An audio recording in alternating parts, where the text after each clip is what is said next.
ಕೂಗ್ತಾ ಇದ್ದ ತಂಗಿನ ಮಾಡ್ತೀನಿ ಅಂತ ಕೇಳಿಸ್ಕೊಂಡ್ರು ರಾಮಜೋಯಿಸರು. ಏನೋ ನೀನ್ ತಂಗಿನ ಮಾಡ್ತಾ ಇದೀಯಾ? ಹೌದು ಸ್ವಾಮಿ, ನಿನ್ ತಂಗಿನ ಮಾಡ್ತಾ ಇದ್ದೀನಿ. ಎಷ್ಟೋ ನಿನ್ ತಂಗಿ ಬೆಲೆ? ಸ್ವಾಮಿ 12 ವರಹ. ಎಷ್ಟು ವರಹ? 12 ವರಹ. ನನ್ನಲ್ಲಿ 3 ವರಹ ಇದೆ, ಕೊಡ್ತೀನಿ. ನನಗೂ ಮನೆ ಒಳಗೆ ಯಾರು ದಾಸರಿಲ್ಲ. ನಿನ್ ತಂಗಿ ನನ್ನಿಂದ ಕೊಟ್ರೆ ನಾನು ಕರ್ಕೊಂಡು ದಾಸಿ ಆಗಿರ್ಸ್ಕೊಂತೀನಿ. ಇವಾಗ ಈತ ಮಾರ್ಬೇಕಾ ಬಿಡ್ಬೇಕ? ಮಾರ್ಲೇಬೇಕು ಅಣ್ಣ. ಹಾಗೆ ಆಗಲಿ. ಒಂದು 3 ವರಹವನ್ನ ರಾಮಜೋಯಿಸರಿಂದ ತಗೊಂಡು ಮಹಾತಾಯಿ ರಾಮಜೋಯಿಸಿದ ಮಾರಬೇಕಂತ. ಯಾರು? ಎಲ್ಲ ಇಲ್ಲ. ಅಲ್ಲಿ ಅಣ್ಣ ತಂಗಿ ಋಣ ತೀರೋಯ್ತು. ಮಹಾತಾಯಿ ಅಣ್ಣ ಹೋಗಿ ಬರ್ತೀನಣ್ಣ, ಅಣ್ಣ ಹೋಗಿ ಬರ್ತೀನಣ್ಣ.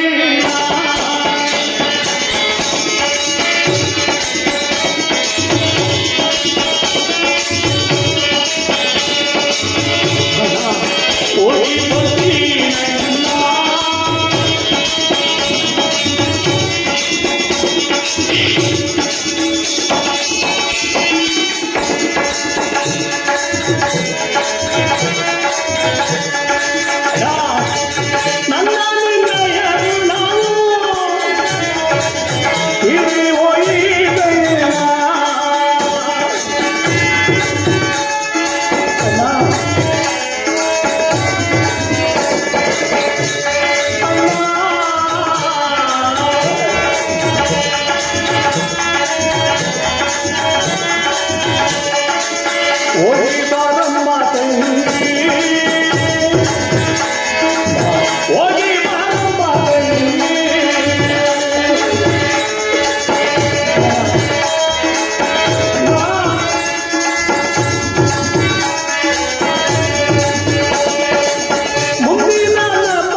ಅಣ್ಣ ಇವತ್ತಿಗೆ ನನ್ನ ನಿನ್ನ ಋಣ ತೀರೋಯ್ತು ಕಣ್ಣಣ್ಣ.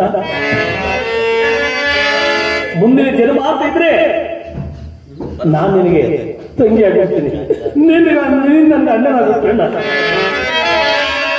ಆದ್ರೆ ಈ ಜನ್ಮದಲ್ಲಿ ನನ್ನ ನಿನ್ನ ಋಣ ತೀರೋಯ್ತು. ನಾನು ಬರ್ತೀನಣ್ಣ ಅಂದ್ರೆ ರಾಮಜೋಯಿಸರು, ಈಗ ನಿನ್ನ 3 ವರ ಕೊಂಡ್ಕೊಂಡಿದ್ದೀನಿ, ಇನ್ನು ಮುಂದೆ ನೀನ್ ನನಗೆ ದಾಸಿ ಬರ ಹೋಗ ಅಂದ್ರೆ ಕೊರಮರಿ ಎಲ್ಲೆಯ 3 ವರ ತಗೊಂಡು ಮರಳಿ ಕಾಡಿಗೆ ಹೊರಟು. ರಾಮಜೋಯಿಸರ ಮಾತಾಡಿ ಕರ್ಕೊಂಡು ಬಂದು ನೋಡಿ, ನೀನು ಸುಮ್ಮನೆ ಎಲ್ಲ ಕರ್ಕೊಂಡ್ ಬಂದಿರೋದು. ನಮ್ಮ ಮನೆ ಪಕ್ಕದಲ್ಲಿ ಒಂದು ಗುಡಿಸಲು ಹಾಕೊಡ್ತೀನಿ, ಆ ಗುಡಿಸಲಲ್ಲಿ ಕಾಲ ಕಳೀತಾ ನಮ್ಮ ಮನೇಲಿ ಕೆಲಸ ಮಾಡ್ಬೇಕು. ಅಂದ್ರೆ ಯಾವ ರೀತಿ? ದಿನದ 24 ಗಂಟೆ ಒಳಗೆ 23 ಗಂಟೆ ಕೆಲಸ ಮಾಡಬೇಕು. ಒಂದೇ 1 ಗಂಟೆ ವಿಶ್ರಾಂತಿ ತಗೋಬೇಕು. ಈಗಿನ ಕಾಲದ ಹೆಣ್ಮಕ್ಳು ಹಂಗೇನೆ, 23 ಗಂಟೆ ವಿಶ್ರಾಂತಿ, 1 ಗಂಟೆ ಕೆಲಸ. ಇವಾಗ ಆ 1 ಗಂಟೆ ಕೆಲಸ ಮಾಡ್ಬೇಕಾದ್ರೂ ಏನು ಮನೆಯವರಿಗೆಲ್ಲ ಬೈಗಳ. ಅಯ್ಯೋ ನಮ್ಮ ಅಪ್ಪ ಅಮ್ಮಂಗೆ ಹೇಳಿದೆ ಇಲ್ಲಿ ತಂತಗ್ಲಾಕ್ಬೇಡ ಅಂತ, ಯಾವ ನಮ್ಮ ಮಗ ಸಾರಿಸ್ತಾನಪ್ಪ. ಈಗೇನು ಸಾರ್ಸಕ್ಕೆ ಬೊಗ್ಗಿನೆಲ್ಲ ಸಾರ್ಸಂಗಿಲ್ಲ. ಇವಾಗ ಇಷ್ಟೊತ್ತ ಕಡ್ಡಿ ಮಾಡ್ಕೊಂಡ್ಬಿಟ್ಟವ್ರು. ಏನಪ್ಪ ಅದು? ನಿನ್ನ ಒಳ್ಳೆ ಚೆನ್ನಾಗಿ ಅನ್ಬರುವ ನಿಂತ್ಕೊಂಡು ಸಾರ್ಸೋದು. ಆಮೇಲೆ ಕೂತ್ಕೊಂಡು ಪಾತ್ರೆ ತೊಳೆಯಂಗಿಲ್ಲ. ಇವಾಗ ಎಲ್ಲ ಸ್ಟ್ಯಾಂಡ್ ಮಾಡ್ಸ್ಕೊಂಡ್ಬಿಟ್ಟವ್ರೆ, ನಿಂತ್ಕೊಂಡು ಪಾತ್ರೆ ತೊಳೆಯೋದು. ಇವಾಗ ಏನ್ ಬಟ್ಟೆ ಒಗೆಯಂಗಿಲ್ಲ, ವಾಷಿಂಗ್ ಮಿಷಿನ್. ಕಸ ಗುಡ್ಸಂಗಿಲ್ಲ. ಅದೇ ಪರ್ಕೆ ಬಂದ್ಬಿಟ್ಟು ನಿಂತ್ಕೊಂಡು ಕಸ ಗುಡ್ಸೋದು. ಏನ್ ಮಟ್ಟ ಮದ್ಲಿ ರಾಗಿ ಬೀಸಂಗಿಲ್ಲ, ಭತ್ತ ಕೊಟ್ಟಂಗಿಲ್ಲ, ನೀರು ಸೇದಂಗಿಲ್ಲ, ಎಲ್ಲಿ ತಿರುವಿದಲ್ಲಿ ನೀರು ಬರ್ತದೆ. ಸೋದೆ ತರಂಗಿಲ್ಲ, ಒಲೆ ಉಡ್ಸಂಗಿಲ್ಲ, ಯಜಮಾನ್ರಿಗೆ ಅಡುಗೆ ಮಾಡಿ ಊಟ ಕೊಡ್ಸಂಗೇ ಇಲ್ಲ. ಕೇಳಿರ್ಬೇಕಾರೆ ಅವ್ರನ್ನ ಅಣೆಯ ಅಣೆಯೋ ಇರ್ಲಿ. ಪಾಪ ಅವ್ರು ಅಲ್ಲೋ ಸುಧಾರಿಸ್ಕೊಂಬಂದ್ರು, ಯಾಕೋ ಸರ್ ಹೋಗ್ಲಿಲ್ಲ ವಾಸ್ತು ಇಲ್ಲಿ ಬಂದ್ಬಿಟ್ಟು ಎದುರಿಗತ್ತ ನೋಡಿ.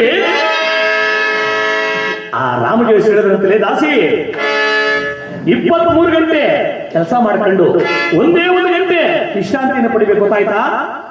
ಹಾಗೆ ಆಗಲ್ಲ ಅಂದ್ರೆ ಅವ್ರ ಮನೆಯಲ್ಲಿ ಕೆಲಸ ಮಾಡ್ಕೊಂಡು ಕಾಲವನ್ನು ಕಳೀತಿದ್ದ ಮಹಾತಾಯಿ. ಈ ಕಡೆ ದಿನ 1, 2, 3, 4 ತರದಲ್ಲಿ ಕಳೆದೊಂದು ವಾರವಾಯಿತು. ಈ ಮಾತಾಗಿ ಒಬ್ಬ ಮಗ ಇದ್ನಲ್ಲ, ಅವನ ಹೆಸರೇನು? ಚತುರ. ಅದಾಗಲೇ 5 ವರ್ಷದ ಬಾಲಕನಾಗಿದ್ದ. ಒಂದಾರು ದಿನ ಮಗು ಗುಡಿಸಲು ಮುಂದೆ ಆಟವಾಡ್ತಾ ಇದೆ. ಮಾತಾ ಒಳಗಡೆ ಗುಡಿಸಲು ಅಡಿಗೆ ಮಾಡ್ತಾ ಇದ್ದಾರೆ. ಹಾಗಾದ್ರೆ ಎಲ್ಲಿದ್ದೇನೋ ಪುಣ್ಯಾತ್ಮ, ಯಾರು? ರಾಮಜೋಯಿಸನ ಮಗ. ರಾಮಜೋಯಿಸನ ಒಬ್ಬ ಮಗ ಇದ್ದಂತೆ, ಅವನ ಹೆಸರು ದಂಡಪಾಲ ಅಂತ. ಅವ್ನ ಯಾರೋ ದೊಣ್ಣೆಪಾಲ ಅಂತ ಇಡಬೇಕಾಗಿತ್ತು. ಅವನು ಅದೇ ದಾರಿ ಒಳಗೆ ಬರ್ತಿದ್ದ. ಗುಡಿಸಲು ಮುಂದೆ ಆಟ ಆಡ್ತಿರ್ತಾನ ಮಗುವನ್ನ ಕಂಡು, ಯಾರು ನೀನು? ಅಣ್ಣ, ನಿಮ್ ಮನೇಲಿ ಕೆಲಸ ಮಾಡ್ತಾ ಇದ್ರಲ್ಲ ದಾಸಿ, ಆ ದಾಸಿ ಮಗನ. ಅಲ್ಲ ಇವಳ ನಮ್ಮ ಅಪ್ಪಾಜಿ ಕೊಂಡ್ಕೊಂಡ್ಬಂದಿರೋದು ಅವಳೊಬ್ಳು. ಹೋಗಿ ಮಗನ ಕರ್ಕೊಂಡ್ಬಂದ್ಬಿಟ್ಟವಳಲ್ಲ ಇವಳು. ಅವಳಿಗೆ ಅನ್ನ ಹಾಕದೆ ದಂಡ, ಈ ಮಗಿಗೆ ಬೇರೆ ಅನ್ನ ಹಾಕ್ಬೇಕು ನಾವು. ಲೇ ದಾಸಿ, ಬಾರಿ ಹೊರಗಡೆಯಿಂದ. ಪಾಪ ಒಳಗಡೆ ಗುಡಿಸ್ತಾರೆ, ಅಡಿಗೆ ಮಾಡ್ತಾ ಇದ್ದ ನಮ್ಮ ಮಹಾತಾಯಿ. ಹೊರಗಡೆ ಬಂದು, ಯಾಕಣ್ಣ ಏನೇ ಈತ ನಿನ್ನ ಮಗನ? ಹೌದಣ್ಣ ನನ್ನ ಮಗ. ಯಾಕಣ್ಣ ಏನಾದ್ರೂ ಅಪರಾಧ ಮಾಡ್ತಾನ? ಅವನಿಲ್ಲಿರೋದೇ ಅಪರಾಧ. ಏ ನಮ್ಮ ಅಪ್ಪಾಜಿ ಕೊಂಡ್ಕೊಂಡ್ಬಂದ್ರು ನೀನೊಬ್ಳನ್ನ, ನೀನೊಬ್ಳು ಮಾತ್ರ ನಮ್ಮ ಗುಡಿಸಲ್ಲಿ ಇರ್ಬೇಕು. ಏನ್ ನಿನ್ ಮಗನಿಗೆ ಬರೀ ಪುರುಷಕ್ಕೆ ಅನ್ನ ಹಾಕನ? ಏ ಅನ್ನ ಬೇಡ ಕಣೋ, ಈ ತಾಯಿ ಮಗನ ಬೇರೆ ಮಾಡಬೇಡ ಕಣೋ. ಯಾರೇ ತಾಯಿ, ಯಾರ ಮಕ್ಕಳು? ಏ ಬೆಳಗಾದ್ರೊಳಗೆ ನಿನ್ನ ಮಗನ ಇಲ್ಲಿ ಆದ್ರೂ ಬಿಟ್ಟು ಬಾ. ಇಲ್ಲ, ನಾವು ಕೊಟ್ಟಿದೀವಲ್ಲ ಹಣ, 3 ವರ ಕೊಟ್ಬಿಡು, ನಿನ್ನ ಮಗನ ಕರ್ಕೊಂಡಿಲ್ಲ. ಅಣ್ಣ ಅಣ್ಣ ಅಣ್ಣ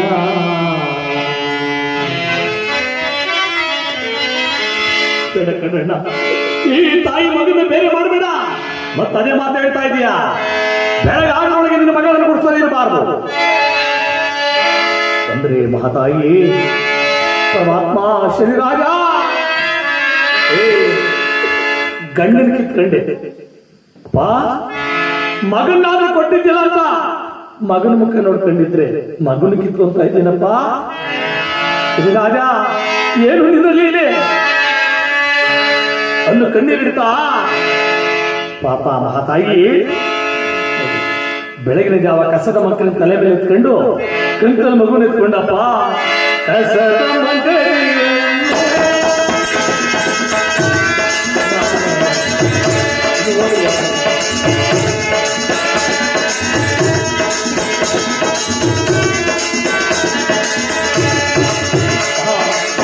ಯಾರು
ಯಾರನ್ನ ಕೊಡ್ಲಿ, ಯಾರನ್ನ ಸಾಕ್ತಾರೆ ನನ್ನ ಮಗನ್ನ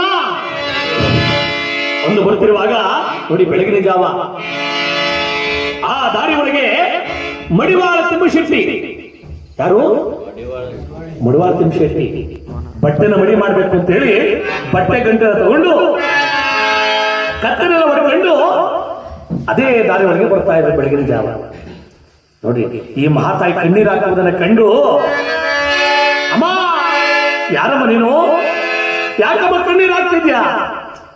ಅಣ್ಣ, ನಾನು ರಾಮದೇಶರ ಮನೆಯಲ್ಲಿ ಕೆಲಸ ಮಾಡತಕ್ಕಂಥದ್ದು ಆಸೆ. ಈ ನನ್ನ ಮಗನನ್ನ ಸಾಕು ಶಕ್ತಿ ನನಗಿಲ್ಲ ಕಣ್ಣು. ಮಗನ್ ಸಾಕು ಶಕ್ತಿ ಇಲ್ಲ, ಇದೇ ನಮಗೆ ಹೇಳ್ತಾ ಇದೆಯಾ? ಎತ್ತು ತಾಯಿ ಯಾವತ್ತಾದ್ರೂ ಮಕ್ಕಳನ್ನ ಬಾರ ಅಂತಾಳ.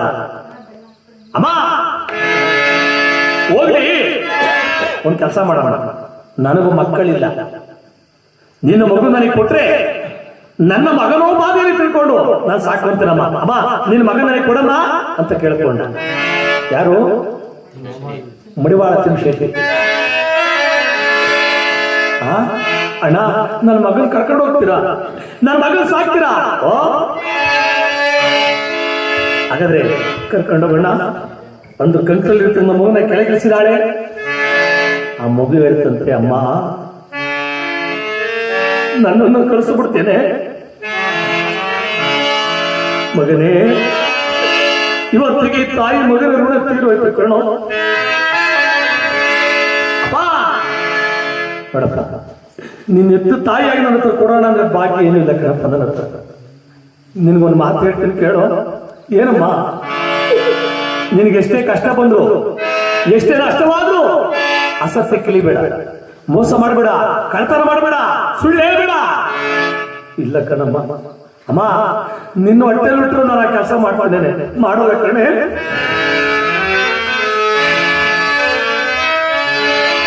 ಬರ್ತಾರೆ ಯಾರು ಬಿದ್ದು ಆಚಾರ ಋಣ ತೀರೋಯ್ತು ಮಗನೇ ಅಂದ. ಆ ಮಗುವನ್ನ ಬಾಚಿ ತಪ್ಪಿ ಎಂತೂ ಕೈಲು ಕಲಿ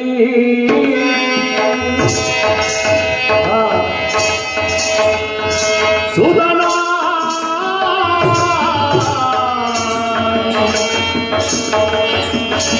ಎಂತೂ ಕೈಲು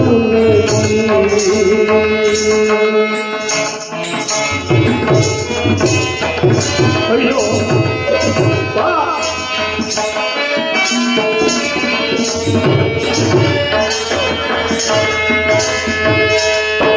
ಮಗನೇ ನಿನ್ನ ಕಳುಹಿಗೆ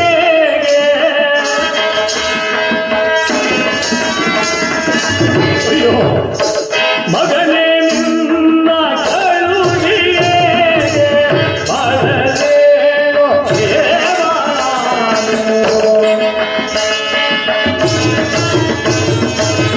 ಎಂತೂ ಕಳುಹಲಿ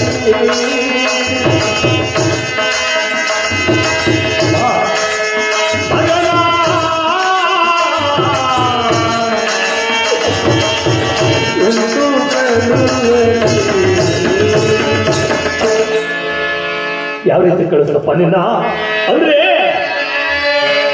ಮಾತಾಯಿ ಕಣ್ಣೀರು ಇಡ್ತಿರುವಾಗ ಮಡಿವಾಳ ತಿಮ್ಮಶೆಟ್ಟಿ, ಅಮ್ಮ ವೇಳೆ ಆಗ್ತಾ ಇದೆ,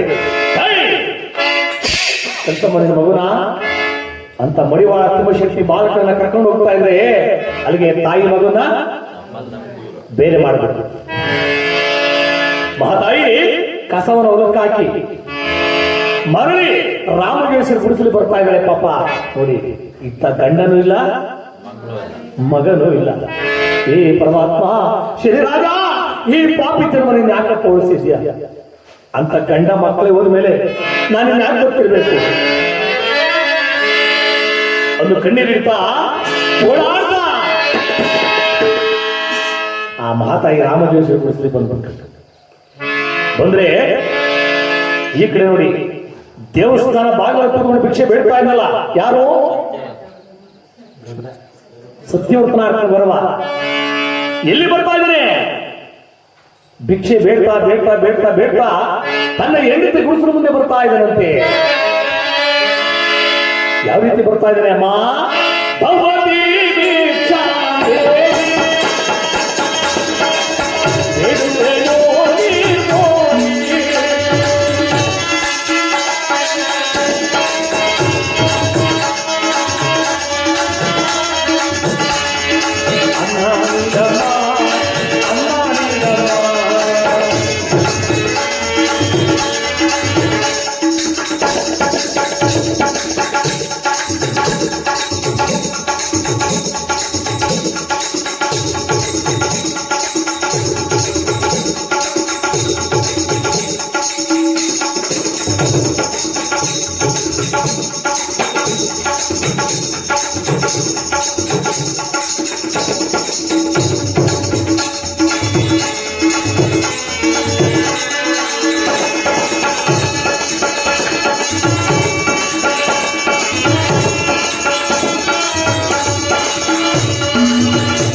ನಿಮ್ದ ಭಿಕ್ಷೆ ಬೇಡ್ಕೊಂಡು ಬರ್ತಿದ್ರಲ್ಲ, ತನ್ನ ಹೆಂಡತಿ ಗುರುಸರು ಮುಂದೆ ಬಂದು ನಿಂತಿದ್ದಾರೆ. ಮಾತಾಯಿನೋ ಆಗ್ತಾನೆ ಅಡಿಗೆ ಮಾಡ್ಬಿಟ್ಟು ಒಂದು ತರದರ ಎಳೆ ತಂದು ಆ ತೋಟದಲ್ಲಿ ಒಂದು ತುಂಡು, ಆ ತುಂಡಿನ ಮೇಲೆ ಕನ್ನಮ್ಮನ ಪುಟ್ಟ ಹಸ್ತವನಿಲ್ಲ. ಅಣ್ಣ ಬಿಟ್ಟು ಬಿಡ್ರು. ಒಂದು ಅಲಿತವಾದ ಖಡ್ಗವನ್ನು ತಗೊಂಡ. ನೋಡ್ರಿ, ಪರಮಾತ್ಮ ಮಗನ ಕೈಗಳನ್ನ ತಂದೆಯಿಂದಲೇ ಕಳಿಸ್ತಾವ್ರೆ, ಅಲ್ಲಿ ತಂದೆ ಮಗ ಅಂತ ಗೊತ್ತಿಲ್ಲ. ಖಡ್ಗದಿಂದ ಹರ ಹರ ಶಂಭೋ ಶಂಕರ ಮಹಾದೇವ ಒಂದೇಟಿಗೆ ಬಾಲಕನ ಕೈಗಳನ್ನ ತಟ್ಟಲಿಲ್ಲ.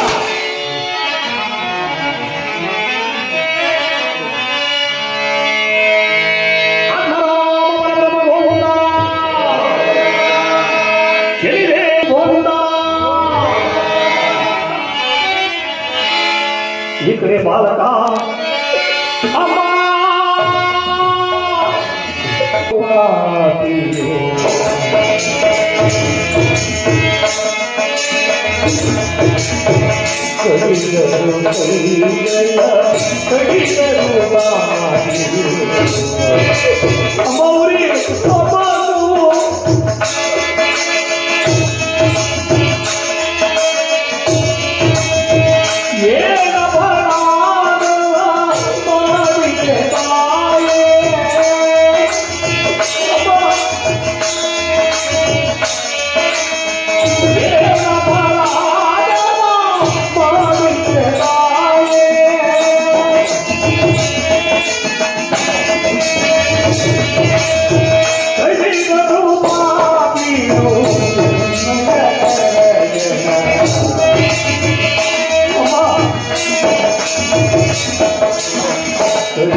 ಇದೇ ರೀತಿ ಗೊತ್ತಾಯ್ತಣ್ಣ.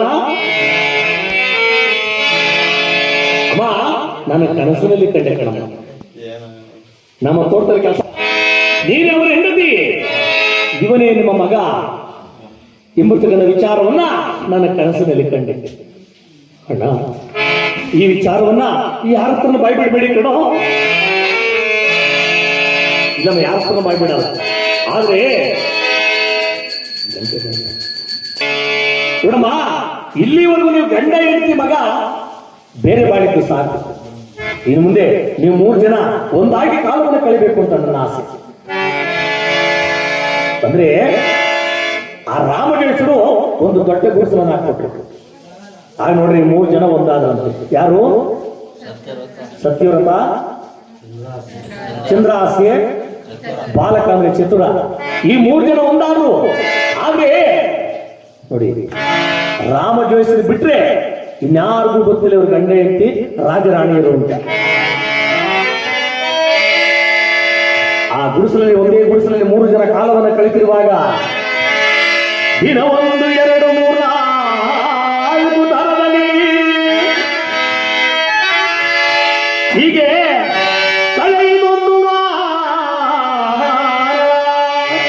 ಒಂದು ವಾರವಾಯಿತು. ಆ ಊರಿನಲ್ಲಿ ನೋಡಿ, ಶೆಟ್ರು ಅಂತ ಕೇಳಿರಲ್ಲ, ನೋಡಿ ಇಲ್ಲಿ ಬಂದ್ರು ಶೆಟ್ರು. ಆ ಧನಪಾಲ್ ಶೆಟ್ರು ಮತ್ತೊಬ್ಬರು ಶೆಟ್ರು ಇದ್ರಂತೆ. ಅವ್ರ ಮನೇಲಿ ವರದಂತಿ ಉತ್ಸವ. ವರದಂತಿ ಉತ್ಸವ ಅಂದ್ರೇನು? ನಾಮಕರಣ ಅಥವಾ ಹುಟ್ಟುಹಬ್ಬ, ಎರಡೂ ಒಂದಾಗುತ್ತೆ. ನೋಡಿ, ಆ ಶೆಟ್ರು ಮನೆಯಲ್ಲಿ ವರದಂತಿ ಉತ್ಸವ ಇತ್ತಲ್ಲ, ಈಗ ಗೋಧಿ ಬೀಸಬೇಕಲ್ಲ, ಶೆಟ್ರೆ ಮಾಡಿದ್ರು ಕಶ್ಮಲಿ ಆಚರಣೆ ಚಂದ್ರ ಆಚರಣೆ ಕರ್ಕೊಂಡ್ ಬಂದಿದ್ರು. ಮಾತಾಯಿ ಶೆಟ್ರು ಮನೆಗೆ ಬಂದು ರಾಗಿ ಕಲೆ ಮುಂದೆ ಕೂತ್ಕೊಂಡು ಗೋಧಿ ಬೀಸ್ತಾ ಇದ್ರು. ಆದ್ರೆ ಇಲ್ಲಿ ಶೆಟ್ರು ಹೆಂಡತಿ ಲಕ್ಷ್ಮೀದೇವಿ ಅಂತ. ಪಾಪ ಎಳೆ ಮಗು ಒಳಗಡೆ ತುಂಬಾ ಕೆಲಸ, ಮಗು ಕೈ ಬಿಡ್ತಾ ಇಲ್ಲ. ಆ ಮಗುನ್ ತಗೊಂಡ್ಬಂದು ಗೋಧಿ ಬೀಸ್ತಾ ಇದ್ದ ಮಾತಾಯಿ, ಆ ಮಾತಾಯಿ ಚಂದ್ರ ಆಚರಣೆ ಮಲಗಿಸಿದಂತೆ. ಯಾಕಿದ್ರು ಗೋಧಿ ಬೀಸ್ತಾ ಇದೆಯಾ? ಹಾಗೆ ನನ್ನ ಮಗುನ ನೋಡ್ಕೊಳೆ, ನನ್ನ ಒಳಗಡೆ ತುಂಬಾ ಕೆಲಸ ಇದೆ ಕಣೆ ಅಂದ್ಬಿಟ್ಟು ಮಗುವಿನ ಕೈಗೆ ಒಂದು ಬಂಗಾರದ ಗಿಲ್ಕಿನ ಕೊಟ್ಟು. ಎಂತ ಗಿಲ್ಕಿ? ಬಂಗಾರದ ಗಿಲ್ಕಿ. ಜೋಪಾನ ಕಣೆ, ಆಯ್ತಕ್ಕ. ಒಂದು ಮಾತಾಯಿ ಗೋಧಿ ಬೀಸ್ತಾ ಮಗುವನ್ನ ಆಟವಾಡಿಸ್ತಾ ಗಾನವನ್ನ ಪಾಡ್ತಾ ಇದ್ದಾಳೆ. ರಾಗಿ ಬೀಸೋ ಕಲ್ಲೇ ರನ್ನ ಮುತ್ತಿನ ಕಲ್ಲೇ,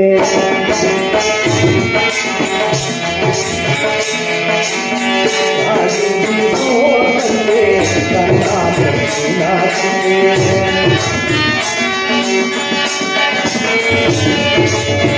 ಅರಮನೆಯೊಳು ನೀನು ಆಳಿದ ಕಲ್ಲೇ,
ನೋಡಿ ಆ ಪರಮಾತ್ಮನ ಲೀಲೆ.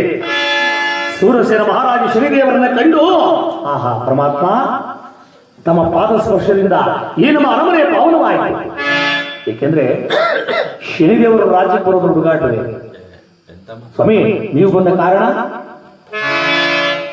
ನೋಡಯ್ಯ, ನನ್ನದೊಂದು ಆಸೆ. ಏನು ಸ್ವಾಮಿ? ಏನಿಲ್ಲ, ನಿನ್ನ ಸಿಂಹಾಸನ ಮೇಲೆ ಕೇವಲ 3 ಗಳಿಗೆ ಕೂತು ರಾಜ್ಯಭಾರವನ್ನು ಮಾಡಬೇಕು ಅಂತ ನನ್ನ ಆಸೆ ಅಂತ ಕೇಳ್ಕೊಂಡು. ಯಾರು? ಶನಿದೇವರು. ಈಗ ಅವರು ಕೇಳಿದ್ರೆ ಕೊಡ್ಬೇಕಾ ಬಿಡ್ಬೇಕಾ? ಕೊಡ್ಲೇಬೇಕು ಸ್ವಾಮಿ. ಹಾಗೆ ಆಗಲಿ ಬನ್ನಿ. ಒಂದು ಸೂರಸೇನ ಮಹಾರಾಜ ತನ್ನ ಸಿಂಹಾಸನವನ್ನ ಶನಿದೇವರು ಬಿಟ್ಟುಕೊಟ್ಟರು. ಆಗ ಪರಮಾತ್ಮ ಸಿಂಹಾಸನದಲ್ಲಿ ಕೂತಿದ್ದಾರೆ. ಅಷ್ಟರೊಳಗೆ ಶೆಟ್ರು ಸತ್ಯವ್ರತ ಚಂದ್ರಾಸೆ ಇಬ್ಬರನ್ನ ಕರ್ಕೊಂಡು ರಾಜ ಅಲೆಕೊಂಡು. ಅಂದ್ರೆ ಪರಮಾತ್ಮ ಕೂತಿರೋದು ಯಾಕೋಸ್ಕರ? ಅವರಿಬ್ರಿಗೂ ಶಿಕ್ಷೆ ಕೊಡಬೇಕು ಅಂತ. ಆಗ ನೋಡಿ ನಟನೆ ಮಾಡ್ತಾ ಇದ್ದಾರೆ. ಯಾರು ಇವರು? ಏನಿವರು ಅಪರಾಧ? ನೋಡಿ ಸ್ವಾಮಿ, ನಮ್ಮ ಮಗು ಕೈಲಿದ್ದಂತ ಬಂಗಾರ ಗಿಲ್ಕಿನ ಕದ್ದು ಇವಳು ನೋಡಿದ್ರೆ ನಾನು ಕದ್ದಿಲ್ಲ, ಗೋಡೆ ಮೇಲೆ ಬಂದ್ರೆ ಹಂಸ ಪಕ್ಷಿ ಹೋಯ್ತು ಅಂತ ಸುಳ್ಳು ಹೇಳಿದ್ರು. ಈತ ನಾನು ನೋಡೇ ಇಲ್ಲ ಅಂತ ಹೇಳ್ದ. ಆದ್ರೆ ಪರೀಕ್ಷೆ ಮಾಡಿ ನೋಡಿದ್ರೆ ಇವನ ಹೆಗಲ ಮೇಲೆ ಇರ್ತಕ್ಕಂಥ ಕಂಬಳಿಗಿತ್ತು ಸ್ವಾಮಿ ಗಿಲ್ಕಿ ಸಿಕ್ತಾ? ಓ ಸಿಕ್ತು ಸ್ವಾಮಿ. ಮತ್ತೆ ಏನು ಮುಖ ನೋಡ್ತಾ ಇದ್ದೀರಾ?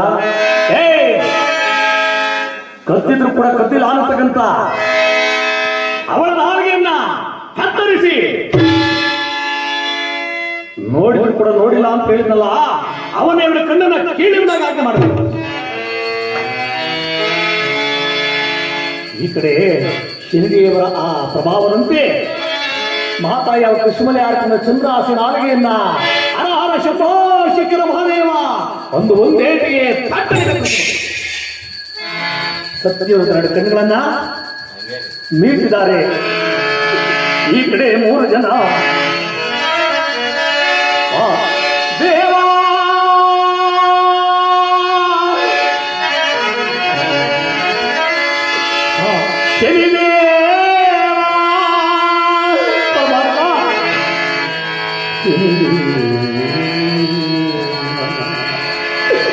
ಸತ್ಯವ್ರತನ ಕಣ್ಣುಗಳಿಂದ ಕಣ್ಣೀರು ಧಾರಾಕಾರ ಹರಿದು ಹೋಗ್ತಾ ಇದೆ.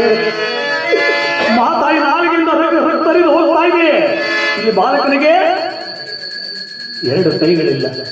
ನೋಡಿ, ಆ 3 ಜನರನ್ನ ಆ ರಾಜ್ಯದಿಂದ ಗಡಿಪಾರು ಮಾಡಿಬಿಟ್ರೆ ಪಾಪ 3 ಜನ ಎಲ್ಲಿಗೆ ಹೋಗ್ತಾರೆ? ಊರಾಚೆ ಒಂದು ಆಳು ಮಂಟಪದಲ್ಲಿ ಬಂದು ಕೂತ್ಕೊಂಡು 3 ಜನ ಪರಮಾತ್ಮ ನಾವಿನ್ಯಾಕಪ್ಪ ಗೊತ್ತಿರ್ಬೇಕು, ನನ್ನ ಕಣ್ಣು ಕಿತ್ಕೊಂಡೆ, ನನ್ನ ಹೆಂಡತಿ ನಾಲಿಗೆ ಕಿತ್ಕೊಂಡೆ, ನನ್ನ ಮಗನ 2 ಕೈಗಳನ್ನ ಕಿತ್ಕೊಂಡ್ಬಿಟ್ಟೆ, ರಾಜ್ಯ ಕಿತ್ಕೊಂಡೆ, ವೈಭೋಗ ಕಿತ್ಕೊಂಡೆ, ಎಲ್ಲವನ್ನು ಕಿತ್ಕೊಂಡೆ. ನಾವಿನ್ಯಾವ ಸುಖೋಣಕ್ಕೋಸ್ಕರ ಗೊತ್ತಿರ್ಬೇಕು ಪರಮಾತ್ಮ? ಇಲ್ಲ, ಈ ನಮ್ಮ 3 ಜನರನ್ನ ನಿನ್ನ ಪಾದಾನಂದ ಸೇರಿಸುವ ಪರಮಾತ್ಮ. ಒಂದು 3 ಜನ ಕಣ್ಣೀರಿಡ್ತಾಪ. ಏನಿ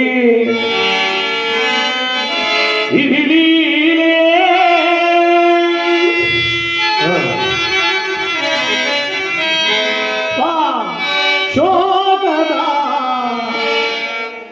ಕಾಮುಗಿಲೇ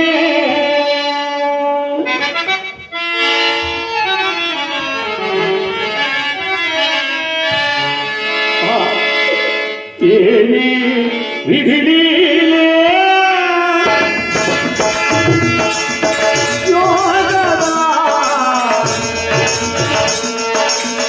ಕಾಮುಗಿಲೇ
ಒಂದೇ 3 ಜನ ಕಣ್ಣೀರು ಹಾಕಿರುವಾಗ ಆ ಊರಿನಲ್ಲಿ ನೀಲಕಂಠಾಚಾರ್ಯ ಆಚಾರ ಯಾರು ನೀಲಕಂಠಾಚಾರ್ಯರು ಅದೇ ದಾರಿ ಒಳಗೆ ಬರ್ತಾ ಇದ್ರು.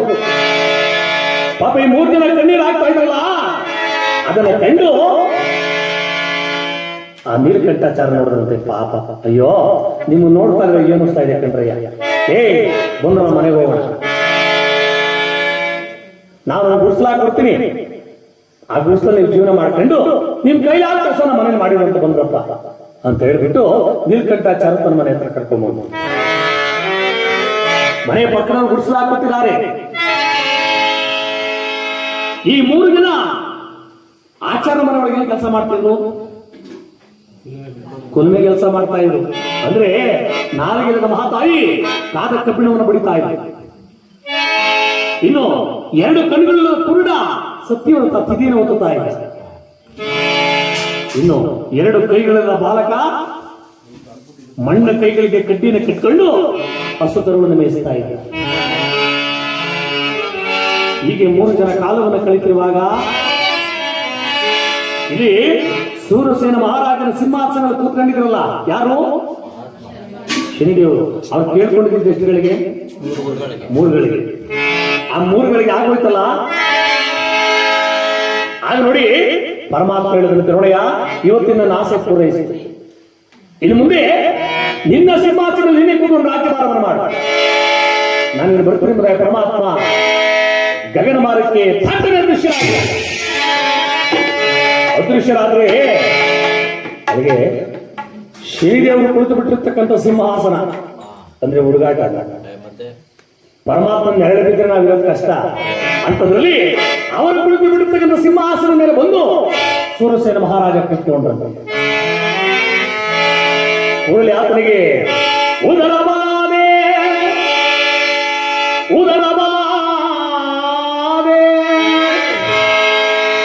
ಉದರ ಬಾಧೆ ಉಂಟಾಯಿತು. ಉದರ ಬಾಧೆ ಅಂದ್ರೇನು? ಹೊಟ್ಟೆ ನೋವು. ನೋಡ್ರಿ ಎಷ್ಟೇ ಅಲ್ಲಿ ರಾಜ ಆ ಹೊಟ್ಟೆ ನೋವು ತಾಳಕ್ಕಾಗದೆ ಎಲ್ಲ ಅರಮನೆ ವೈದ್ಯರನ್ನ ಕರೆಸಿದಾರಂತೆ. ಯಾರು ಬಂದು ಅವನ ಹೊಟ್ಟೆ ನೋವು ಗುಣ ಮಾಡಕ್ಕಾಗಲಿಲ್ಲ. ಆಗ ಸೂರಸೇನ ಮಹಾರಾಜ ಅರಮನೆ ಪಂಡಿತರನ್ನ ಕರೆಸಿ, ಸ್ವಾಮಿ ನನಗೆ ರೀತಿ ಹೊಟ್ಟೆ ನೋವು ಬಂದಿದೆಯಲ್ಲ, ಯಾಕೋಸ್ಕರ ಬಂದಿದೆ? ಈ ಹೊಟ್ಟೆ ನೋವು ಹೋಗ್ಬೇಕಾದ್ರೆ ಏನ್ ಮಾಡ್ಬೇಕು ಅಂದಾಗ ನೋಡಿ ಅವರು ಪಂಡಿತರು ಹೇಳಿದ್ರು, ನೋಡಿಯ ನಿನಗೆ ಈ ರೀತಿ ಹೊಟ್ಟೆ ನೋವು ಬರಬೇಕಾದ್ರೆ ನಿನ್ನ ರಾಜ್ಯದಲ್ಲಿ ತಪ್ಪನ್ನ ಮಾಡದೆ ಇಲ್ಲದವರಿಗೆ ಶಿಕ್ಷೆ ಆಗಿದೆಯಪ್ಪ. ಯಾರಿಗೆ? ತಪ್ಪನ್ನ ಮಾಡದೆ ಇಲ್ಲದವರಿಗೆ. ಆದ ಕಾರಣ ನಿನಗೆ ಈ ರೀತಿ ಹೊಟ್ಟೆ ನೋವು ಬಂದಿದೆ. ಈ ನಿನ್ನ ಹೊಟ್ಟೆ ನೋವು ಹೋಗ್ಬೇಕಂದ್ರೆ ನಿನ್ನ ಅರಮನೆ ಮುಂದೆ ಒಂದು ದೊಡ್ಡ ತಕ್ಕಲಿನ ತಗಲಾದ. ನಿನ್ನ ಅರಮನೆಯಲ್ಲಿರೋ ಬಂಗಾರ, ಆ ಬಂಗಾರವನ್ನು ಒಂದು ಕಡೆ ತೂಗು. ಯಾರ ಬಂಗಾರಕ್ಕೆ ಸಮ ತೂಗುವಷ್ಟು ಧರ್ಮ ಕೊಡ್ತಾರೋ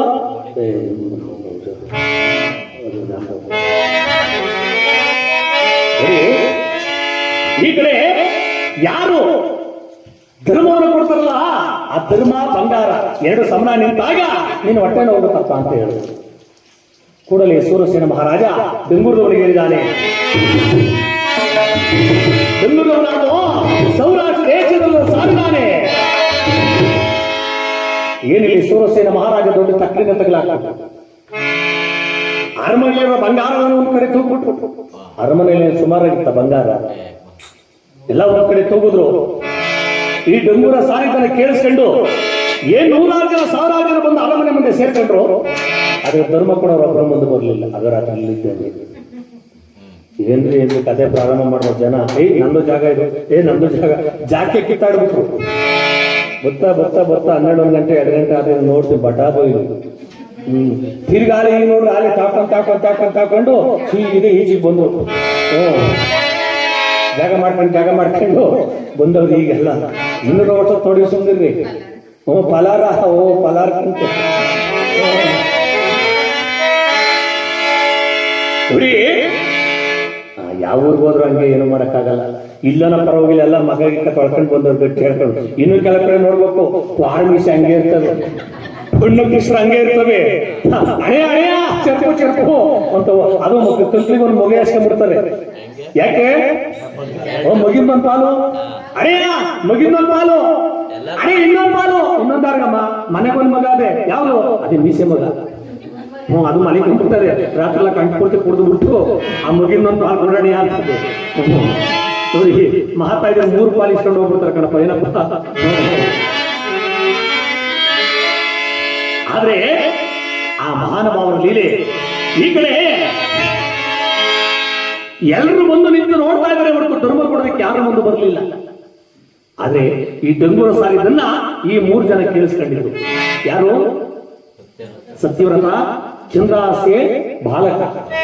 ಅವ್ರೇನ್ ಮಾಡ್ಬಿಟ್ರು, ನೀಲಕಂಠ ಆಚಾರ್ಯ ಸಹಾಯದಿಂದ, ಅಂದ್ರೆ ಆಚಾರ್ಯ ಸಹಾಯದಿಂದ ಅವ್ರ 3 ಜನ ಅರಮನೆ ಮುಂದೆ ಬಂದ್ರೆ ಈ ಗುರುಡ ಸತ್ಯವ್ರತ ಏನ್ ಮಾಡಿದ್ರು, ತಾನು ಮಾಡಿದ್ರಲ್ಲ ಧರ್ಮ ಕಾರ್ಯಗಳು ಅದೆಲ್ಲವನ್ನ ಒಂದು ಚೀಟಿಯಲ್ಲಿ ಬರೆದುಬಿಟ್ಟು, ಹರ ಶಂಭೋ ಶಂಕರ ಮಹಾದೇವ ಒಂದು ಧರ್ಮದ ಚೀಟಿಯನ್ನ ತಕ್ಕರಿಗೆ ತಕ್ಕನೆ ಹಾಕಿ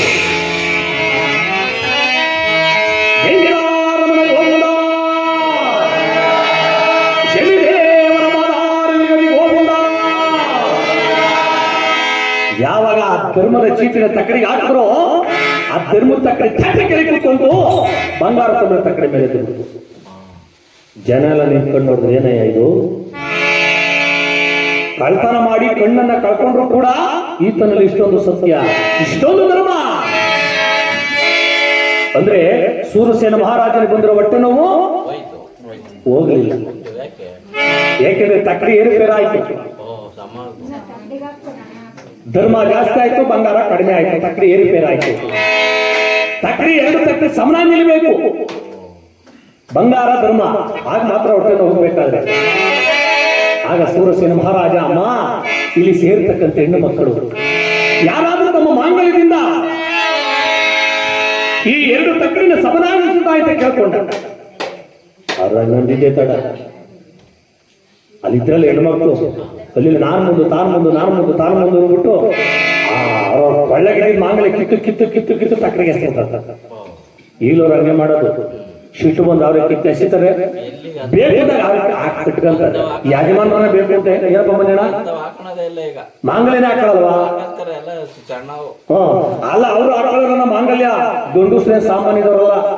ಅವ್ರು ಮಲ್ಗಿದ್ದು ಅಂತ ತಣ್ಣ ಗಿರಿವಿ ಅಂಗಡಿಗೆ ಬಂದ್ಬಿಡ್ತಾರೆ. ನಮ್ ತಬಲ ಮಾಸ್ಟರ್ ಬಿಡ್ಸ್ಕೊಂಬಂದ್ರೇನ್ರಿ, ಒಬ್ಬ ಬಿಡ್ಸ್ಕೊಂಬಂದ್ರ ಹೋಲಿಲ್ಲ ಅವ್ರು ಹೆಂಗಸ್ರು ಬಿಡ್ಸ್ಕೊಂಬರ್ರಿ ಅಂತಿದ್ರು. ಏನು ಬಿಡ್ಸ್ಕೊಂಬಂದ ಇಲ್ಲಿ ಪುಣ್ಯ ಅಂತ ಪುಣ್ಯಾತ್ಮರು ಗಂಡಸರು ಹೆಂಗಸರು ಮಾಡೋದಂತಾರ ಒಳ್ಳೇದೇನೆ. ಈಗಲವ್ರು ಏನು ಮಾಡಿಬಿಟ್ಟವ್ರೆ, ಬಂಗಾರದ ಮಾಂಗಲ್ಯನೆಲ್ಲ ತಾಂಡೋಗ್ಬಿಟ್ಟು ಸಾಕ್ಷಿ ಡಬ್ಬ ಮಾಡಿಬಿಟ್ಟು ಉಮಾ ಗೋಲ್ಡ್ ಶುರು ಹೊಡ್ಸ್ಕೊಂಡ್ಬಿಟ್ಟವ್ರೆ. ಎಂತ ಗೋಲ್ಡು? ಉಮಾ ಗೋಲ್ಡು. ಹ್ಞೂ, ಯಾಕಂದ್ರೆ ಕೆಲಸ ಹೋಗ್ತಾರಲ್ರಿ ಬೆಳಿಗ್ಗೆ ಎದ್ದ ತಕ್ಷಣ ಯಾವ 4 ಕಿತ್ಕೊಂಡ್ರು ಆಯ್ತು ಅಂದ್ಬಿಟ್ಟು ಬಂಗಾರದವ್ರು ಬಿಟ್ಬಿಟ್ರು, ಉಮಾ ಗೋಲ್ಡಿಗೆ ಬಿದ್ದುಬಿಟ್ರು. ಆದ್ರೆ ಯಾರು ತನ್ನ ಮಾಂಗಲ್ಯವನ್ನು ಹಾಕಿದ್ರು ತಕ್ಕಡಿ ಸಮನಾಗಿರಲಿಲ್ಲ. ಆದ್ರೆ ಪತಿವ್ರತ ಶಿರೋಮಣಿ ಯಾರು?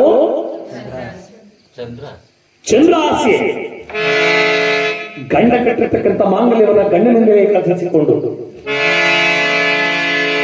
ಶನಿದೇವರನ್ನ ಮನದಲ್ಲಿ ನಡೆಯುತ್ತಾ ಗಂಡನ ಕಾಲಿಗೆ ನಮಸ್ಕಾರ ಮಾಡಿ ನೋಡಿ. ಪುಣ್ಯಾತ್ಮಿ ಗಂಡನ ಕಾಲಿಗೆ ನಮಸ್ಕಾರ ಮಾಡ್ಕೊಂಡಂತೆ. ಈಗಿನ ಕಾಲದಲ್ಲಿ ನಾವೇ ಅವ್ರ ಕಾಲಿಗೆ ನಮಸ್ಕಾರ ಮಾಡ್ಕೋದು. ಯಾಕೆ ಹೋಗಿರೋಕ್ಕಾಗಲ್ಲ ಅವ್ರ ಕೈಲಿ, ಹಂಗವ್ರು ಪುಣ್ಯಾತ್ಮಿರು. ಅದೀಗ ನಾವೇ ಅವ್ರ ಕಾಲಿಗೆ ನಮಸ್ಕಾರ ಮಾಡ್ಕೊಂಡ್ಬಿಡೋದ. ಆದ್ರೆ ಆ ಪುಣ್ಯಾತ್ಮಿ ಆ ರೀತಿ ಮಾಡಲಿಲ್ಲ. ಗಂಡನ ಕಾಲಿಗೆ ನಮಸ್ಕರಿಸಿ ಶನಿದೇವರನ್ನ ಮನದಲ್ಲಿ ನೆನೆಯುತ್ತಾ ಹರ ಹರ ಶಂಭೋ ಶಂಕರ ಮಹಾದೇವ ಅಂದು ತನ್ನ ಮಾಂಗಲ್ಯವನ್ನ ತಕ್ಕಡಿಗೆ ಜೈರಾರಮನ ಗೋವಿಂದ, ಶನಿದೇವರ ಮಾದಾರ್ವಿಗತಿ ಗೋವಿಂದ, ಶಿವನ ಪಾರ್ವತಿ ಬದಗೆ. ಯಾವಾಗ ಮಹಾತಾಯಿ ಮಾಂಗಲ್ಯವನ್ನು ತಕ್ಕಡಿಗೆ ಹಾಕಿದ್ನೋ ಆಗ 2 ತಕ್ಕಡಿ ಸಮನ ಆಗಿ ನಿಂತೋಯ್ತು. ಸೂರಸೇನ ಮಹಾರಾಜನ ಬಂದಿರೋ ಹೊಟ್ಟೆನೂ ಮಾಯವಾಗಿ ಜನ ಎಲ್ಲ ನಿಂತ್ಕೊಂಡು ನೋಡ್ಬಿಟ್ರು. ಏನೇ ಗಂಡನಿಗಿಂತ ಹೆಂಡತಿಗಿಂತ ಗಂಡ ಇಬ್ರು ಒಬ್ಬರಿಗಿಂತ ಒಬ್ರು ಸತ್ಯವಂತರಲ್ಲ ಅಂತ ಮಾತನಾಡ್ಕೋತಾ ಇದ್ರೆ ಇದೇ ಸಮಯವನ್ನ ಕಾಯ್ತಾ ಇದ್ರಂತೆ. ಯಾರು? ಮಹಾನುಭಾವರಾದ ಶನಿದೇವರು. ಇದು ಕೊನೆಯ ಬಾರಿ ಇವಳ ಪತಿವ್ರತ ಧರ್ಮವನ್ನ ನಾನು ಪರೀಕ್ಷೆ ಮಾಡಬೇಕು ಎಂಬುದಾಗಿ ಹೇಳಿಬಿಟ್ಟು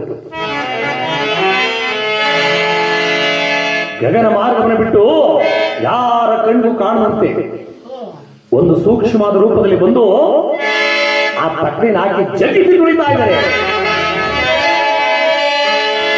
ಆದರೆ ಪರಮಾತ್ಮ ಎಷ್ಟೇ ಬಲವನ್ನು ಬಿಟ್ಟು ತುಳಿದ್ರು ಕೂಡ ತಕ್ಕಡಿ ಸ್ವಲ್ಪವನ್ನು ಅಲುಗಾಡಲಿಲ್ಲ. ಯಾಕೆ? ಅವಳ ಮಾಂಗಲ್ಯದ ತೂಕಕ್ಕೆ ಪರಮಾತ್ಮ ತೂಕಕ್ಕಾಗಲಿಲ್ಲ. ಅಂತ ಪತಿವ್ರತೆ ಮಹಾತಾಯಿ ಅಲ್ಲದೆ ಅಲ್ಲಿಗಾಗಲೇ 7.5 ವರ್ಷ ಕಳೆದೋಗಿತ್ತಂತೆ. ನೋಡಿ ಎಷ್ಟು ವರ್ಷ? 7.5 ವರ್ಷ. ಯಾಕೆಂದ್ರೆ ಶನಿದೇವರು ಯಾರಿಗೇನೇ ಒಂದು ಕಷ್ಟವನ್ನು ಕೊಡ್ಬೇಕಾದ್ರೆ ಎಷ್ಟು ವರ್ಷ? 7.5 ವರ್ಷ.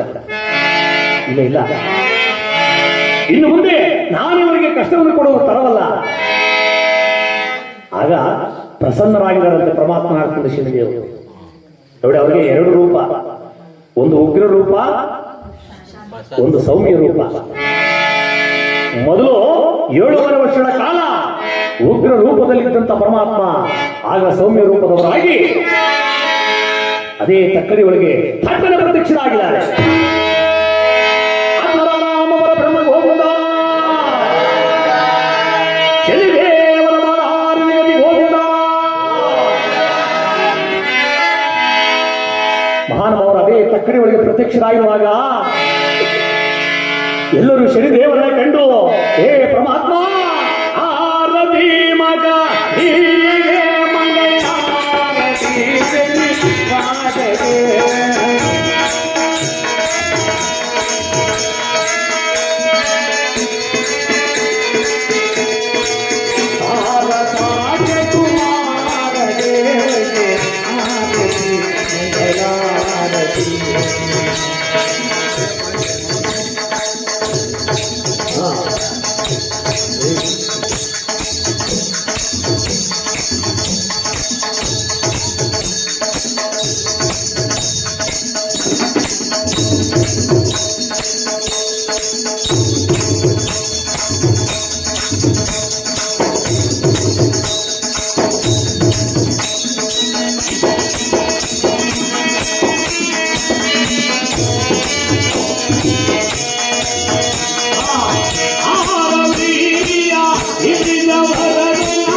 ಕುರುಡ ಸತ್ಯವ್ರತ ಚಂದ್ರಾಸೆ ಬಾಲಕ ಪರಮಾತ್ಮನ ಪಾದವನ್ನು ಮುಟ್ಟಿ ಶ್ರೀರಾಜ ಈಗ ಪ್ರತ್ಯಕ್ಷರಾದ ಪರಮಾತ್ಮ ಸ್ವಾಮಿ ನಾವೇನು ಅಪರಾಧ ಮಾಡಿದ್ವಿ ಇಲ್ಲ ಇಷ್ಟು ವರ್ಷ ನಿಮಗೆ ಕೊಡಬಾರ್ದು ಕಷ್ಟ ಕೊಟ್ಬಿಟ್ಟಪ್ಪ ಅಂದಾಗ ಪರಮಾತ್ಮ ಹೇಳಿದಂತೆ ನೋಡ್ರಯ್ಯ ನಿಮ್ಮಲ್ಲಿದ್ದ ದುರಹಂಕಾರ ಆ ಅಹಂಕಾರವನ್ನ ಹೋಗ್ಲಾಡಿಸ್ಬೇಕು ಅಂತ ನಿಮ್ಮ ಸತ್ಯ ಧರ್ಮವನ್ನ ಪರೀಕ್ಷೆ ಮಾಡಬೇಕು ಅಂತ ನಿಮಗೆ ವಿಧವಾದ ಕಷ್ಟವನ್ನು ಕೊಡಬೇಕಾಯಿತು ಆದ್ರೆ ನಿನ್ ಭಕ್ತಿ ನಾನು ಮೆಚ್ಚುಬಿಟ್ಟೆ ಕಣೆ 7.5 ವರ್ಷಗಳ ಕಾಲ ನಿಮಗೆ ಎಷ್ಟೇ ಕಷ್ಟವನ್ನು ಕೊಟ್ಟರು ಕೂಡ ಅಸತ್ಯ ಕ್ಲಿಯರ್ ಮೋಸ ಮಾಡದೆ ಕಳ್ಳತನವನ್ನು ಮಾಡದೆ ನಾನು ಕೊಟ್ಟಂತ ಕಷ್ಟವನ್ನು ನಿಷ್ಠೆಯಿಂದ ಅನುಭವಿಸಿದೆ ನಿಮ್ಮ ಭಕ್ತಿ ನಾನು ಮೆಚ್ಚಿದ್ದೇನೆ ಕೇಳಿ ನಿಮಗೆ ಬೇಕಾದವರವನ್ನ ಅಂದ್ರೆ ಸತ್ಯವ್ರತ ಏನಂತ ಕೇಳ್ಕೊಂಡ್ರು ಸ್ವಾಮಿ ನನಗೆ ಕಣ್ಣು ಕೊಡಿ ನನ್ನ ಹೆಂಡತಿ ನಾಲಿಗೆ ಕೊಡಿ ನನ್ನ ಮಗನಿಗೆ ಕೈ ಕೊಡಿ ರಾಜ್ಯ ಕೊಡಿ ವೈಭೋಗ ಕೊಡಿ ಅಂತ ಕೇಳಿದ್ರ ಏ ಪರಮಾತ್ಮ ಶ್ರೀರಾಜ ಏನ ಬೇಡಲೆ ನಾನು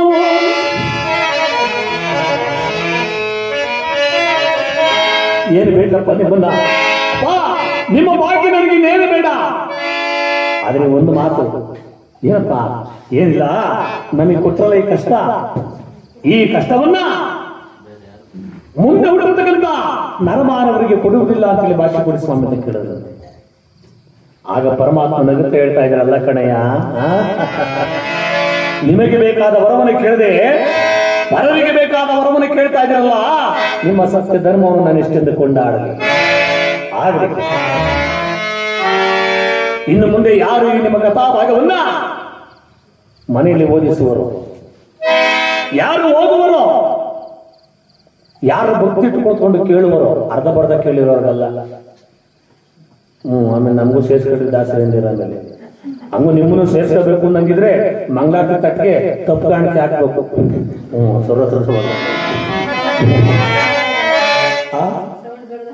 ಸೌಂಡ್ ಬರ್ದಂಗಿರ್ಬೇಕು ಆಮೇಲೆ ಚಣ್ಣ ಅನ್ಸ್ಬಿಟ್ರ ಗಾಚಾರ ನೋಡಿ ತಪ್ಪು ಕಾಣಿಕೆ ನೋಡಿ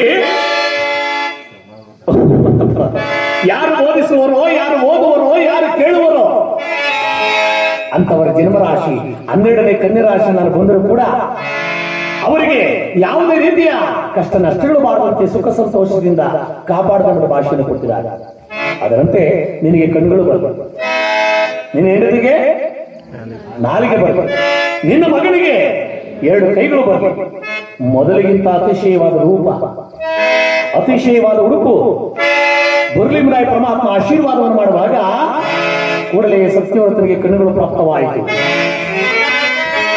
ಮಹಾತಾಯಿಗೆ ನಾಲಿಗೆ ಪ್ರಾಪ್ತವಾಯಿತು ಬಾಲಕನಿಗೆ 2 ಕೈಗಳು ಪ್ರಾಪ್ತವಾಗಿದೆ ಮೊದಲಿಗಿಂತ ಅತಿಶಯವಾದ ರೂಪ ಅತಿಶಯವಾದ ಉಡುಪು ಬಂದಿರುವಾಗ ಅದಕ್ಕೆ ಹೇಳಲು ಪರಮಾತ್ಮ ಮಾಡ್ಕೊಂಡು ಶನಿದೇವರು ಎಷ್ಟು ಕೆಟ್ಟವರು ಅಷ್ಟು ಒಳ್ಳೆಯವರು ಎಷ್ಟು ಒಳ್ಳೆಯವರು ಅಷ್ಟು ಕೆಟ್ಟವರು ಅಂತ ನೋಡಿ ಆಗ ಸತ್ಯವ್ರತ ಚಂದ್ರಾಸೆ ಬಾಲಕ ಏ ಶ್ರೀರಾಜ ಅಪ್ಪ ಧನ್ಯರಾದಪ್ಪ ಧನ್ಯರಾದ ನೋಡ್ರಯ್ಯ ಇನ್ನು ಮುಂದೆ ನಿಮ್ಮ ರಾಜ್ಯವಾಗತಕ್ಕಂಥ ಕಳಿಂಗ ರಾಜ್ಯಕ್ಕೆ ಹೋಗಿ ಸುಖ ಸಂತೋಷದಿಂದ ರಾಜ್ಯಭಾರವನ್ನು ಮಾಡಿ ನಿಮಗೆ ಶುಭವಾಗಲಿ ಮಂಗಳವಾಗಲಿ ಸರ್ವರಿಗೂ ಸನ್ಮಂಗಳು ಪ್ರಾಪ್ತವಾಗಲಿ ನಾನು ಬಂದು ಬಹಳ ವೇಳೆ ಆಯಿತು ಇನ್ನು ನನ್ನ ನಿಜ ಮಂದಿರ ಅಂದ್ರೆ ಯಾವುದು ತಾರಾಮಂಡಲ ಬರ್ತೀನಿ ಪರಮಾತ್ಮ ಹೊರಟಿರುವಾಗ ಎಲ್ಲರೂ ಪರಮಾತ್ಮನ ಪಾದವನ್ನು ಮುಟ್ಟಿ ಶ್ರೀ ಶನಿ ದೇವನೇ ನಮೋ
ಎಲ್ಲರೂ ಪರಮಾತ್ಮನ ಪಾದವನ್ನು ಮುಟ್ಟಿ ಬೇಡುವಾಗ ಮಾನವರು ಎಲ್ಲರಿಗೂ ಆಶೀರ್ವಾದವನ್ನು ಮಾಡಿ ತನ್ನ ತಾರಾಮಂಡಲಕ್ಕೆ ಅಡ್ಡದ ದೃಶ್ಯವಾಗಿದ್ದಾರೆ.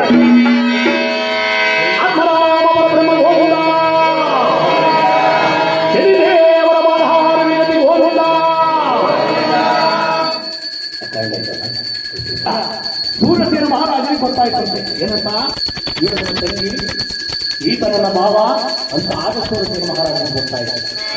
ಆಗ ಸೂರಸೇನ ಮಹಾರಾಜ ಕೆಲವಾರು ದಿವಸ ತನ್ನ ತಂಗಿ ಭಾವ ಆ ಬಾಲಕನ್ನ ತನ್ನ ರಾಜ್ಯದಲ್ಲಿ ಇಟ್ಟುಕೊಂಡು ಆ ತನ್ನ ತಂಗಿಗೆ ತವರು ಮನೆಯಿಂದ ಏನು ಉಡುಗೊರೆಯನ್ನು ಕೊಡಬೇಕು ಆ ಉಡುಗೊರೆಯನ್ನು ಕೊಟ್ಟು ಬೆಳ್ಳಿಯ ಪಲ್ಲಕ್ಕಿಯೊಳಗೆ ಈ 3 ಜನರನ್ನ ಅವರ ಕಳಿಂಗ ರಾಜ್ಯಕ್ಕೆ ಕಳಿಸ್ತಾ ಇದ್ದಾರೆ. ಅಂದಿನಿಂದ ಸತ್ಯವ್ರತ ಮಹಾರಾಜ ಚಂದ್ರಾಸೆ ಬಾಲಕ ತನ್ನ ಕಳಿಂಗ ರಾಜ್ಯಕ್ಕೆ ಬಂದು ಶನಿದೇವರ ವಿಗ್ರಹವನ್ನ ಬಂಗಾರದ ಮಾಡಿಸಿ ದೀಪ ಧೂಪ ಗಂಧ ಅಕ್ಷತೆ ಪುಷ್ಪ ಹಣ್ಣು ಹಂಪಲುಗಳಿಂದ ಪರಮಾತ್ಮನ ಕಥಾಭಾಗವನ್ನು ಓದಿಸ್ತಾ ಭಕ್ತಿಯಿಂದ ಕೇಳ್ತಾ ಸತ್ಯ ಧರ್ಮದಿಂದ ರಾಜ್ಯಭಾರವನ್ನು ಮಾಡ್ತಾ ಅಲ್ಲಿಗೆ ತನಗೆ ಬಂದಿರತಕ್ಕಂಥ ಕಷ್ಟವನ್ನ ಹೋಗ್ಲಾಡಿಸ್ಕೊಂಡ್ರು, ಪರಿಹಾರ ಮಾಡಿಕೊಂಡ್ರು. ಹೀಗೇಳ್ರಿ ಈ ಸತ್ಯವ್ರತ ಮಹಾರಾಜನ ಕಥೆಯನ್ನ ಯಾರು ಯಾರಿಗೆ ಹೇಳ್ತಾ ಇದ್ರು, ಯಾರು ಯಾರನ್ನ ಕೇಳ್ತಾ ಇದ್ರು, ಎಲ್ಲಿ ಯಾವ ಯುಗದಲ್ಲಿ?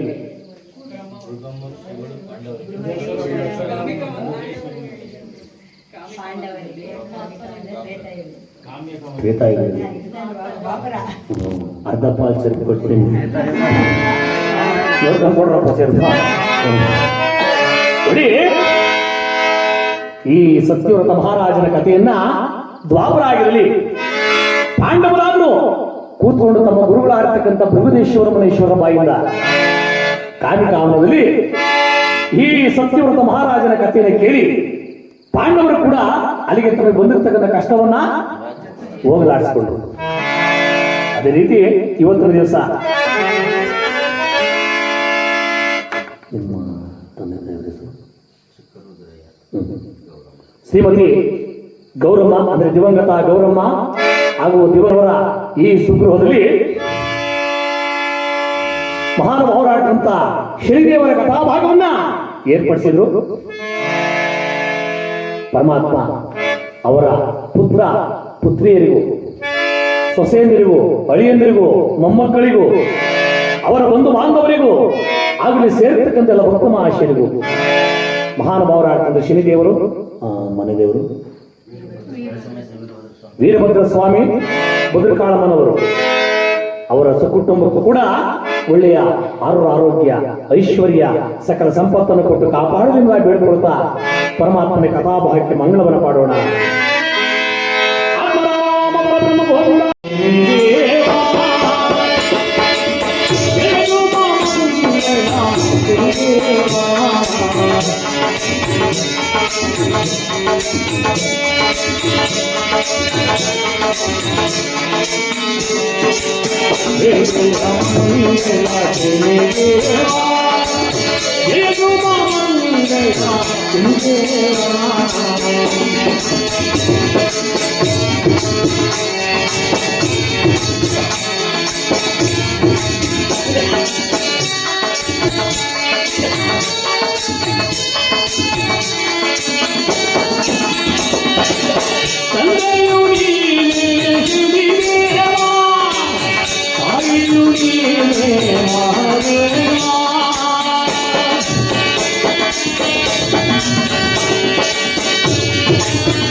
ಈ ಒಳ್ಳೆ ಕೆಲಸ ಕೊಟ್ಟು